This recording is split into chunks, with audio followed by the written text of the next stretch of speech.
Okay,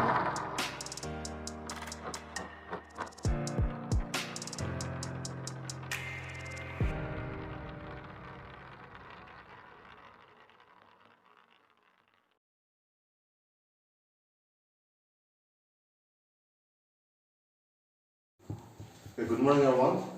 This morning we will continue up with our second lesson, that is Let Me Know the Marriage of Two Minds. In the last video I have explained you about the title and then the author, but I would like to give a little bit brief introduction once again to the title. Now when we look to the poem is Let Me Know the Marriage of True Minds by William Shakespeare. Likewise, William Shakespeare is a great dramatist, an essayist, and a poet. So, in this poem, we can find Let Me Know to the Marriage of True Minds. Alright? Now, when we look on to this poem, the poem is written in a sonnet form, Shakespearean sonnet, or we also call it as a patriarchal sonnet, which means a sonnet or a sonnet poem consists of 14 lines. Here we can find 1, 2, 3, 4, 5, 6, 7, 8, 9, 10, 11, 12, 13, 14. So a sonnet poem have 14 lines. So this is a sonnet poem by William Shakespeare. Now the title we can find here, title. A title is given as Let Me Know to the Marriage of True Minds. And there is another title to this very poem is, this title is also known as Sonnet number 16. Sonnet number 116. Alright? This poem is also known as Sonnet number 116. And we can find in the lifetime of William Shakespeare, he wrote 154 sonnets, right? And out of 154 sonnets, starting from sonnet number 1 to sonnet number 126, he wrote that poem or the sonnet for the unnamed boy. And the rest of it till 154, he wrote to a woman known as a dark woman, though the name is not given. So let me start this very class with the title, right? Now when we look on to the poem, Let Me Know to the Marriage of True Minds, even with the title or even with the studying of the first line, right, we can find a question mark to be put in our mind. A question mark to be put in our mind. And what is that question is that, let me not. Alright? Let us put a question mark to the word not. Now what is he talking about? Not. What is he not going to do to the marriage of true minds? What is that he doesn't want to do? Alright? Let us think about it. And before coming up here, now the word marriage and true minds. Now in the first line of the poem, we can find the word marriage, right? And then the marriage is used as a personification.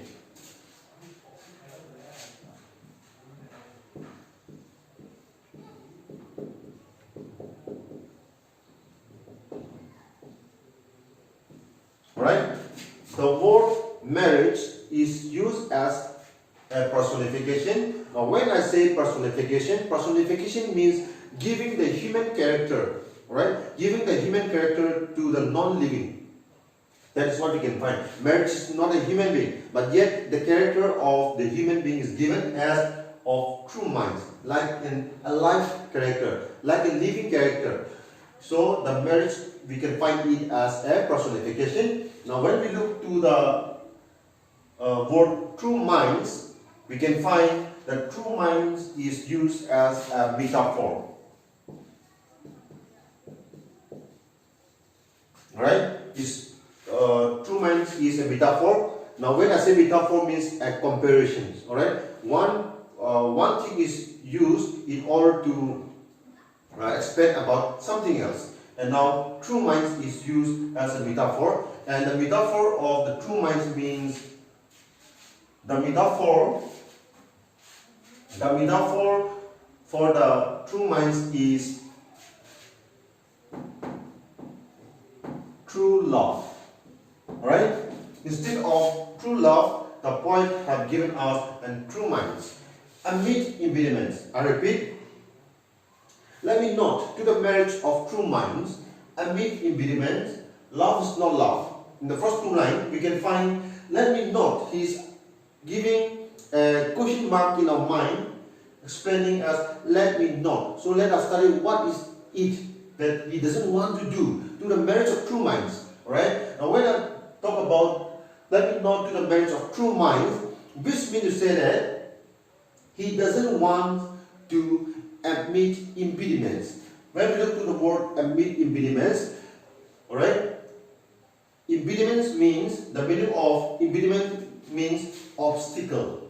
Alright, the meaning of impediment means an obstacle or a problem or a hindrance. So the point is saying that may he never, right, he will not, or may he never bring any problems or obstacle or hindrance to the people who have true minds. Now when we talk about the love or the marriage, a marriage ceremony, when the preacher or the priest or the pastor, they bring the two lovers, bride and a groom together, and they are pronounced or they are asked to swear to stand together or to fall in love or to remain in love till the end, until they die. Right? So this ceremony, in the marriage ceremony, the preachers give a bond to the two people.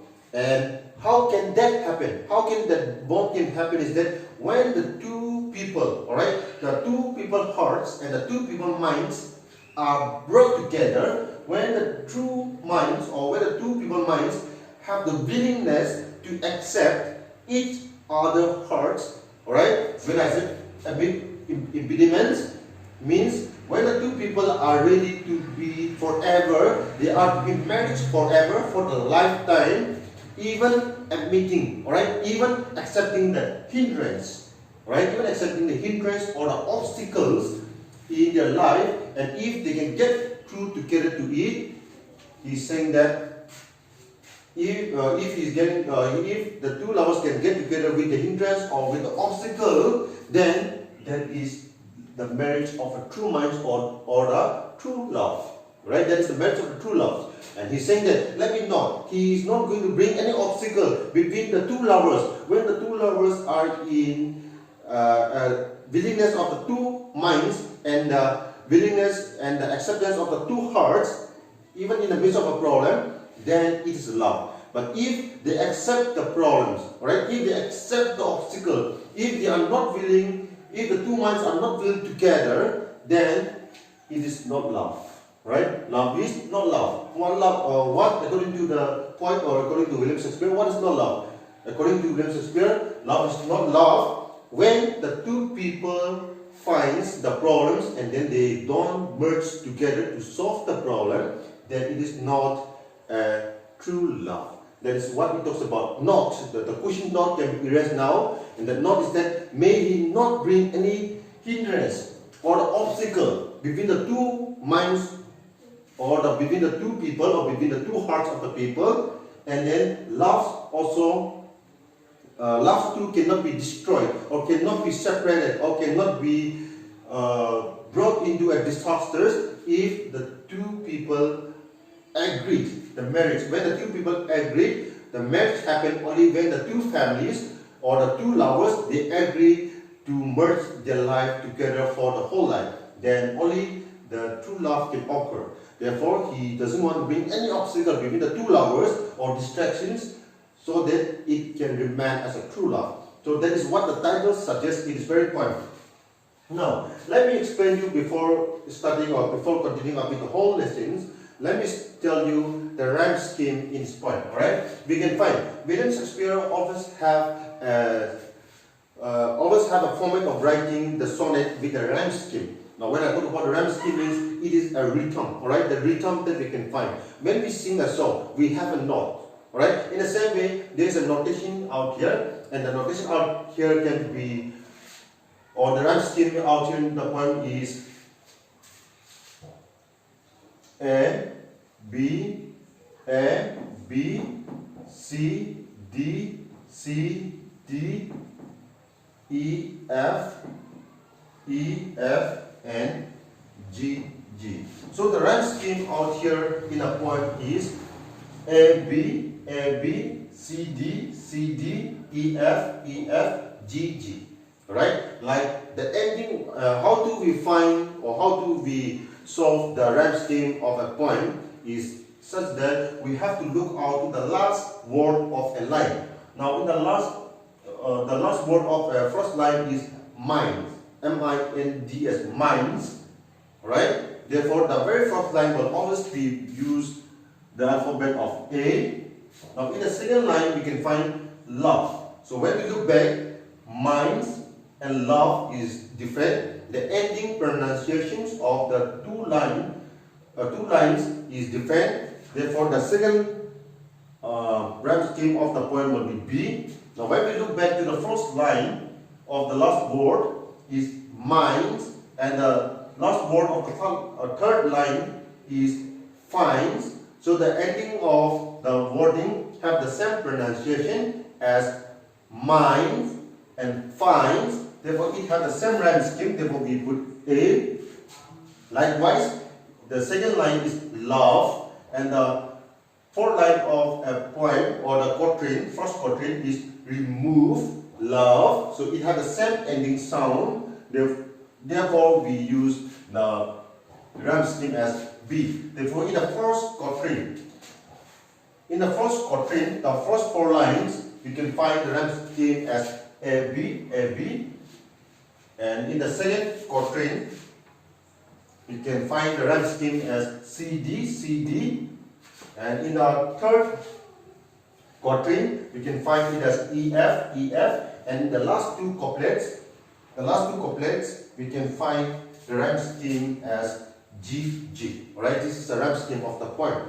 Now, coming to the lesson, like I've already explained you the first line and the second line. Let me now to the marriage of true minds amid impediments. Love is not love, which alters when its alteration finds, or bends with the remover to remove.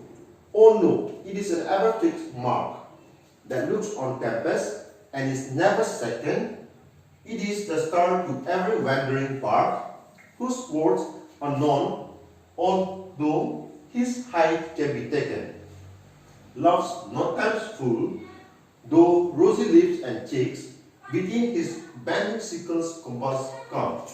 Love alters not with his brief hours and weeks, but bears it out even to the age of doom. If this be error, and upon me prove, I never read, nor no man ever loved. This is a point that we will be having for today's class. Now, in the first quatrain, the poem is divided into 3 quatrain and 1 couplet. Quatrain means having 4 lines. Therefore, we can find the first 4 lines as quatrain number 1, and another 4 lines as quatrain number 2, and another 4 lines as quatrain number 3, and we have couplet. Couplet means 2 lines. Alright, 2 lines. Now, when we look on to the poem, let me note to the marriage of true minds. Let us learn the first couplet, the first quatrain. Let me note to the marriage of true minds. Amid impediments, love is not love, which alters when its alteration finds, or bends with the remover to remove. So now in the first line or first quatrain, what does William Shakespeare wants to express or explain? Now in the first quatrain, he is saying that, let me note to the marriage of true minds, which means say that, let me not bring any obstacle. May he never resolve to bring the problems between the two people when the two people hearts and minds are united together, when the two minds of the people are willing in order to survive even the dreadful or obstacle or hindrance in the love, they resolve to get married, or they resolve to get the two hearts united and then get married, right? Amid impediments, which means that he doesn't want the author doesn't want, or the William Shakespeare doesn't want to bring any hindrance or obstacle to the marriage of the true minds or to the marriage of the true lovers. Therefore, he is saying that if the two people are not willing, or if the problems or the hindrance in the life can bring an distraction between the relationship of the two people, then love is not love. In the third line of the first quatrain, we can find which alters when its alteration finds. Now, when we look to the word alter, alright, the word alter means change, right? The word alter means change. Alright? Now, he's saying that which alters when its alteration finds. Now, what love is not like? Love is not like when it changes, when they find, or when the people find, or when the two people who who have the willingness of the mind and then two hearts and then got married, but in the works of their marriage life, if they find a change, alright, if they find the changes in their life, and if they change the relationship between the two people, alright, in the beginning they fell in love with each other, but in the works of the life, in the process of their life of marriage, if they find the problems or the changes, then the changes is in the forms of a physical appearance, right? Now, as they grow, as they after the marriage, as they go on and as they grow, the physical appearance changes, right? There will be a wrinkle, the beauty fades away, alright? The beauty fades away, and there will be wrinkle in their face. And with the changes, if they try to change the love for each other, and then, or bends with the remover to remove, and taking the advantage of it, or in the midst of the changes in the two people life, if they bends means they stoop, alright, they take the advantage of it, or now they are exhausted of each other life because the beauty in the physical appearance might change. Therefore, if the people take the advantage of it, then they try to change and try to with the remover to remove, right? I repeat, or bends with the remover to remove, which means with the situation of the time or with the situation of the changing of the physical appearance, if they try to remove each other from the hearts of each one of them, then love is not love. In the first quatrain, the poet explained that, let me note to the marriage of true minds, amid impediments, love is not love, which alters when its alteration finds, or bends with the remover to remove, which explained about. Love is the willingness of the two minds and the connection of the two hearts, then only the marriage can happen. And he doesn't want, the author doesn't want, or the William Shakespeare doesn't want to bring any obstacle or distractions or hindrance in the life of the marriage of true minds. If it is so, if the hindrance or the obstacle is brought, then the two people might change with the changing of the appearance, and they try to remove the feelings or the love for each other from the heart, then love is not love. In the first quatrain, the poet expresses the negativity of what love is not like, right? Of what love is not like, is not like. But in the second quatrain, he changes the tone of the poem. Right? He changes the tone as how? Oh no, right? Oh no. You will find out here even with an exclamation mark here. Oh no. When do we use the exclamatory mark? We use exclamatory mark when it is in an interjection, right? In an interjection, which means an expression of certain feelings or emotions. Now he changes his emotions or the feelings as oh no, right? It is an ever fixed mark. Now we can find ever fixed mark is a metaphor. Is a metaphor, right? That looks on tempest and is never second, and we can find the word tempest, and the meaning of the tempest is storms. When a raging wave and a storms and in the sea, all right, when in the sea or in the oceans, the raging wave and the water or the bad weather condition is known as a tempest, all right, that looks on tempest and is never second. It is the star to every wandering bark. A star to every wandering bark is another metaphor. Alright? The star is compared to the meaning, or the poet uses the word star to express true love. Right? The star, and the whole line or the words star to every wandering bark is a metaphor, and the word bark means ship. Alright?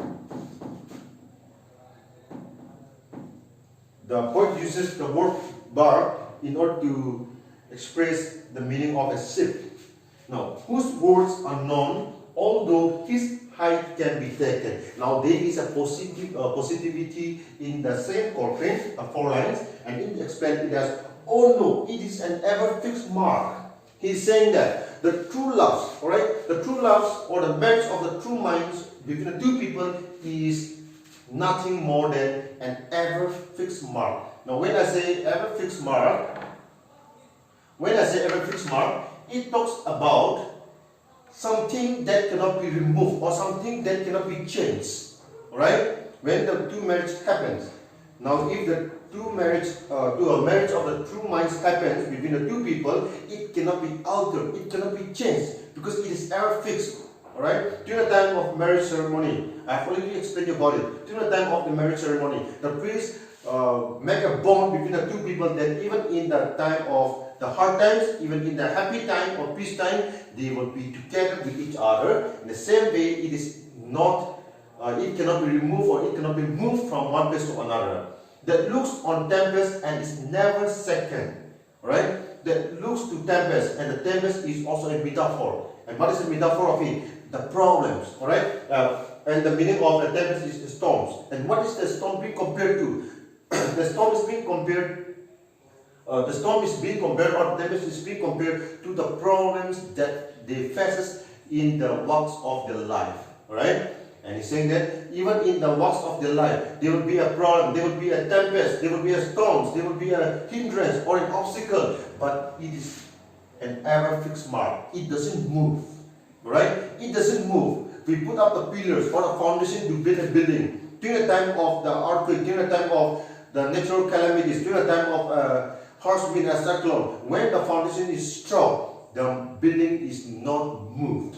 The same way, the true loves between the two minds, alright, or between the two people, it cannot be moved because it is ever fixed. They are committed to each other. Therefore, even in the time of tempest, or even in the time of storms, or in the time of a problem, it will never be second, and is never second. Alright. Now, in the third line of the second quatrain, it is the star to every wandering bark, whose words are known, although his height be taken. Now, he is explaining, it is the stars, or it is the star to every wandering bark.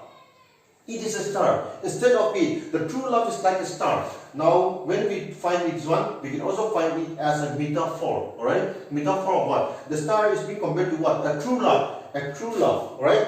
And what is that star all about? This star is not an ordinary star that we used to see in the sky every night. But this is a star that is compared to one star. Right?